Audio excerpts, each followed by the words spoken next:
ጥንቲ ዝነበረት ብባህርያታ ዘይትንቕነቕ ብደም ቅዱሳን ዝተነደቐት ተዋህዶ እያ ሐቀኛ ሃይማኖት።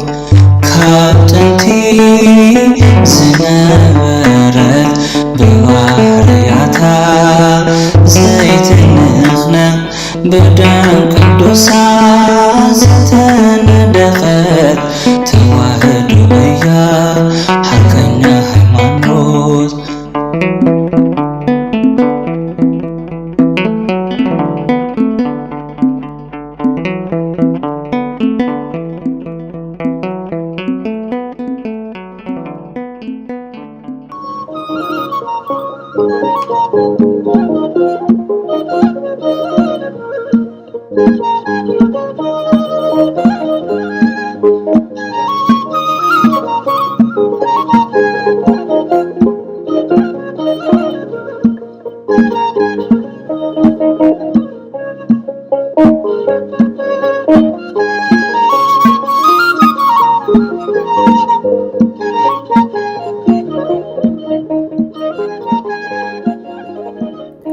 በስመ አብ ወወልድ ወመንፈስ ቅዱስ አሐዱ አምላክ። ገድለ እንድርያስ ሐዋርያ። ቅዱስ እንድርያስ ቅድም ናይ ዮሐንስ መጥመቕ ረድኢ ዝነበረ ክኸውን እንከሎ ትርጉም ስሙ ድማ ተባዕ ለመስቀል በኵረ ሐዋርያት ማለት እዩ። ነገዱ ካብ ሮቤል፣ ሃገረ ስብከቱ ሊድያ፣ ቁጽሩ ካብ 12 ሐዋርያት፣ ዕረፍቱ 4 ታኅሳስ 60 ዓመተ ምህረት እዩ።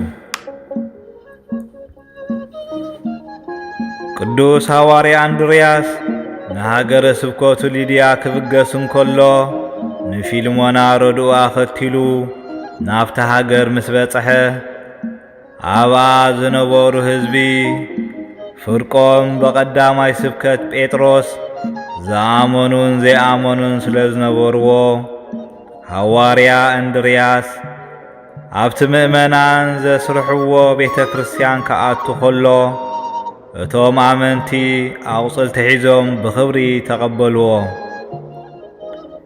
እንድርያስ ሐዋርያ ድማ ኣብቲ መንበረ ጵጵስና ተቐሚጡ ሃሌሉያ ቅድመ ዓለም ዝነበረን ዘሎን ዝነብርን ዝብል ምዝጋና ከመዝጉንን ክዝሙሩን ኣዘዞም እሞ ኩሎም ኣመዝገኑ። ነቲ ምዝጋና ዝሰምዑ ካህናት ጣዖት ግና እዚ ምዝጋና እንሰምዖ ዘለና ናብ ዓድና ክስማዕ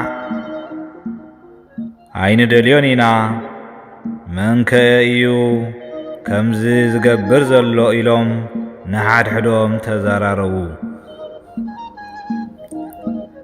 ካብቶም ንእንድርያስ ዝረአይዎ ናይ ክርስቶስ ሰዓቢ እየ ባህሊ እንድርያስ ዝበሃል እዩ። ኣብ ቤተ ክርስቲያን ኮይኑ ነዞም ኣማልኽትናን ምኹራብናን ክሕደጉ ንህዝብና ዘእምን ዘሎ ኢሎም ገለጹሎም። ነዚ ምስ ሰምዑ ድማ ካህናተ ጣዖት ኣሰይፍቶም ተዓጢቖም ኣብቲ እንድርያስ ዝነበሮ ቤተ ክርስቲያን ከይዶም ሐዋርያ ሰብክዎ ክሰምዑ ጽን እንተበሉ ድማ ረድኡ ፊልሞና ናይ ኣሕዛብ ኣማልኽቲ ብወርቅን ብብሩርን ዝተሰርሑ ስራሓት ደቂ ሰብ ኣፍ ከለዎም ኣይዛረቡን፣ ዓይኒ ከለዎም ኣይርእዩን፣ እዝኒ ከለዎም ኣይሰምዑን፣ ኣፍንጫ ከለዎም ኣየሸትቱን፣ ኢድ ከለዎም ኣይደስሱን፣ እግሪ ከለዎም ኣይከዱን፣ ጎሮሮ ከለዎም ኣየስተንፍሱን። መዝሙር ዳዊት ምዕራፍ 113 ካብ ፍቕዲ 4 ክሳብ 8 እቶም ዝሰርሕዎም ከምኦም ይኹኑ ማለት ሙሉእ ኣካላት ከለዎም ከም ዘይብሎም ይኹኑ እናበለ ከሰምህር ከሎ ሰምዕዎ። በቲ ሙእስ ስብከቱ ተሳሒቦም ድማ ነቲ ንሃዋርያት ክቖርጹሉ ዝሓሰቦ ኣስየፍቲ ኣውዲቖም ንፊልሞና ኣብ ትሕቲ እግሩ ሰገዱሉ። ቅዱስ እንድርያስ ድማ ተግባሮም ተዓዚቡ ቅድሚ ሎሚ እዞም ክርስቲያን ዘበሉ ቤተ ክርስቲያን ተሳሊሞም ንገዞም ክምለሱ ኸለዉ ከይለግብኹም ኢልኩም ተሃድሙ ነርኩም። ሕጅዳ ከመይ ኢልኩም ናብ ዘለውዎ መጻእኹም ክሳብ ናብ እግሪ ፊልሞና ምዝጋድ በጻሕኩም። እስኪ ናይ ልብኹም ንጎርኒ ኢሉ ሓተቶም።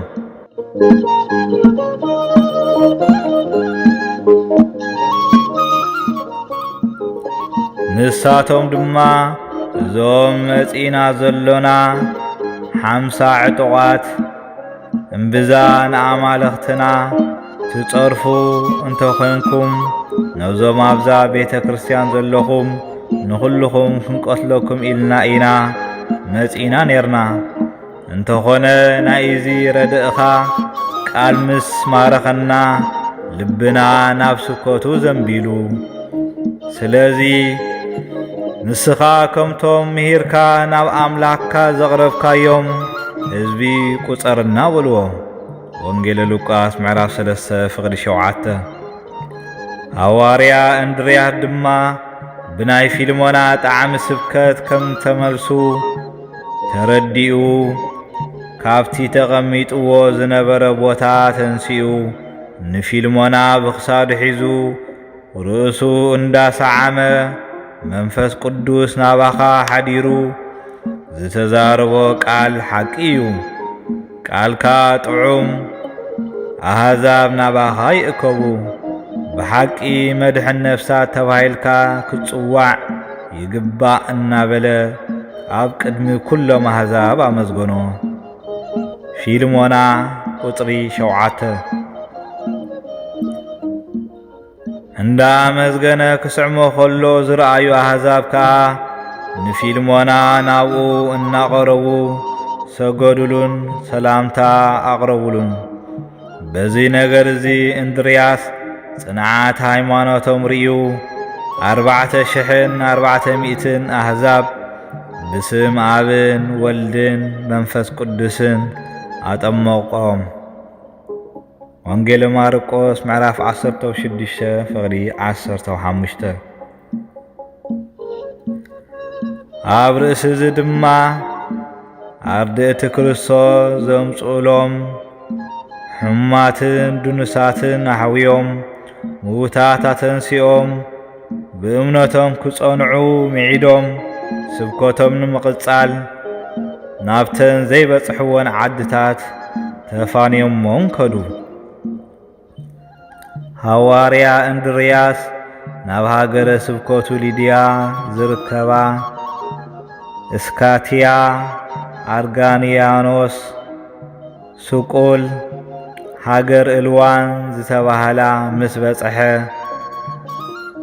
ኣብ መጀመርያ ስብከቱ ጎይታ ኣቦን ኣዲኡን ኣሕዋቱን ገዲፉ ዘይሰዓበኒ ከገልግለኒ ኣይክእልን እዩ ኢሉ ዝተዛረቦ ቃል ወንጌል ገለጸሎም።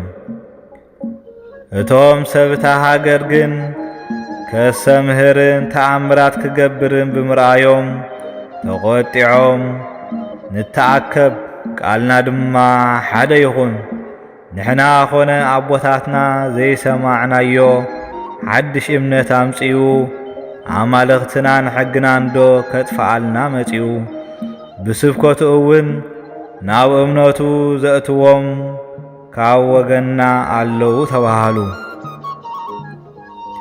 ካብቶም ተኣኪቦም ዝነበሩ ግን ሓደ ልባም ተረኺቡ ቅድሚ ክፉእ ነገር ምፍጻምና ግን እንተንማየጠሉ መሓሸ። ምኽንያቱ ድማ ብዙሓት ኣመንቲ ኣስዒቡ ስለ ዘሎ ንሕና እንገብሮ ጥራይ ኣይንርአ በሎም። ብድሕሪ እዛ ምኽሪ እዚኣ ድማ ዝኣመንዎም ዓበይቲ ዓዲ ሽማግለታት ለኣኹሉ እሞ ቅዱስ እንድርያስ ብብሩህ ገጽ ተቐበሎም። ንሳቶም እውን ነቲ ምኽንያት መምጺኦም ከይተዛረቡ ኣንታ ዓብዪ ሰብ ይቕረ በለልና፣ ገጽካ ምስ ረኣና እቲ ኮነ ኢልና ሓሲብናዮ ዝመጻእና ክፍኣት ካብ ልብና ፈጺሙ ርሒቑ። ንስኻ ድማ ንድሕነትና ከም ዝመጻእኻ ሕጂ ተረዲእና። ስለዚ ሰዓብትኻ ክንከውን ካባኻ ኣይንፍለን ኢና ስለ ዝበልዎ ብእምነት ክርስቶስ ጸኒዕኹም ንበሩ ኢሉ ባሪኹ ነናቦቶኦም ክምለሱ ፈቐደሎም። እቶም ዝለኣኽዎም ምስ ሰምዑ ግና ኣብቲ እንድርያስ ዘለዎ ቦታ ንኺድ እሞ ካልኣይ ግዜ ናብዛ ዓድና ከይምለስ ብሓዊ ነንድዶ ኢሎም ናብቲ እንድርያስ ዘለዎ ቦታ በጽሑ። ንሱ ድማ ብሰላም ተቐቢሉ ቁኑዕ ምኽሪ መኸሮም። ቀጺሉ ድማ ነዚ ሕጂ ዘምጽኣኩም ክፍኣት ገዲፍኩም እንተሰዓብኩምኒ ጽቡቕ፣ እንተ ደኣ እከይኩም ዘይገዲፍኩም ግና ንእግዚአብሔር ለሚነ ነታ ንዓይ ዝሓሰብኩማ ነገር ሓዊ ናብ ርእስኹም ተመሊሳ ከም እትጐድኣኩም ኣይትስሓቱ ኢሉ ብትብዓት መለሰሎም። ንሳቶም ግና ተቐዳዲሞም ንዕኡን ንጐይታኦም ክጸርፉ ስለ ጀመሩ ንዓይሲ ዝበሉ ይበሉኒ፣ ጸርፎም ልምዲ ወሲደሉ እየ። ንጐይታይከ እንታይ መላዓልቶም ኮይኑ እዩ ኢሉ እንደ ኣሰንተነ ንመንፈስ ቅዱስ ዝጸረፈ ኃጢአቱ ኣይሕደገሉን እዩ ዝበሎ ኣምላኻዊ ቃል ብምጥቃስ ጸሎት ስለ ዝገበረ ካብ ሰማይ ሓዊ ወሪዱ ነቶም ተቓወምቲ ሰብ ሃገር አንዲዱ ኣጥፎም። ዘፍጥረት ምዕራፍ 19 ፍቕዲ 24።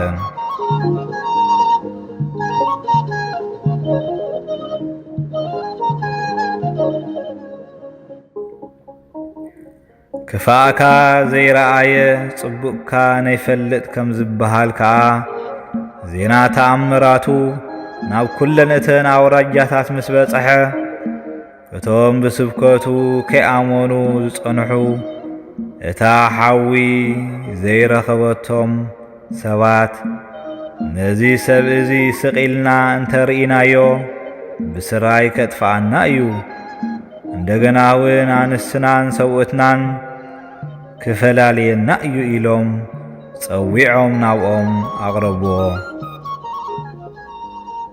ተሓባቢሮም ድማ ብእማንን በትርን ደብዲቦም ክዳኑ ገፊፎም ኣብ ፈቐዶ መገዲ ኣዘርዎ። ክሳብ እቲ ናይ ሞት ፍርዲ ዝውሰነሉ ድማ ክዳኑ ገፊፎም ጥራዩ ናብ ዋና ቤት ማእሰርቲ ኣተውዎ።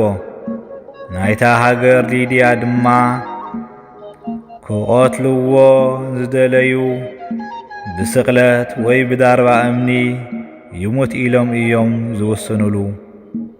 ሐዋርያ እንድርያስ ግን ምንም እኳ እንተተኣሰረ ቃለ እግዚአብሔር ስለ ዘይእሰር ከምታ ቀዳሜቲ ጸሎቱ ገይሩ ነቶም ዘሸግርዎ ዝነበሩ ካብ ሰማይ ሓዊ ወሪዱ ከንድዶም ጸለየ። እንተኾነ ጐይታ ተገሊጹ ምስቶም ከማኻ ዝበሉ ንዓይ ዘስመሩኒ ናብ መንግሥተ ሰማያት እትግዕዘሉ ጊዜ ስለ ዝበጽሐ ተጋድሎኻ ድማ ስለ ዝፈጸንካን ኣይትቈጣዕ ኢሉ ኣጸናንዑ።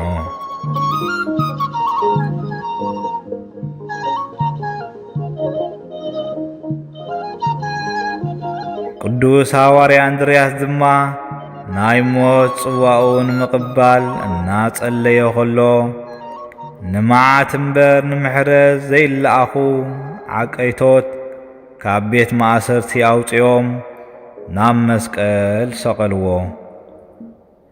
ነፍሱ ካብ ስግኡ ክሳብ እትፍለኻ ዳርባ እምኒ ኣቁሰልዎ። ብድሕሪ እዚ ምእመናን ካብ መስቀል ኣውሪዶም ብኽብሪ ቀበርዎ።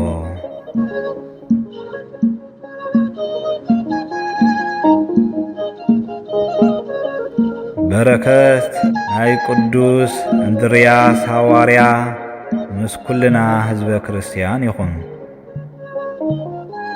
ሰላም ለከ ረድአ ኢየሱስ ቼንያ እንተ ሰበከ ወንጌለ በኒቆድያ ዜምር ለከ በሃሌሉያ አንቀሃኒ እምሃቸትየ እንድርያስ ሐዋርያ በከመ እበይከ ነቅሃት እሞታ ሊድያ።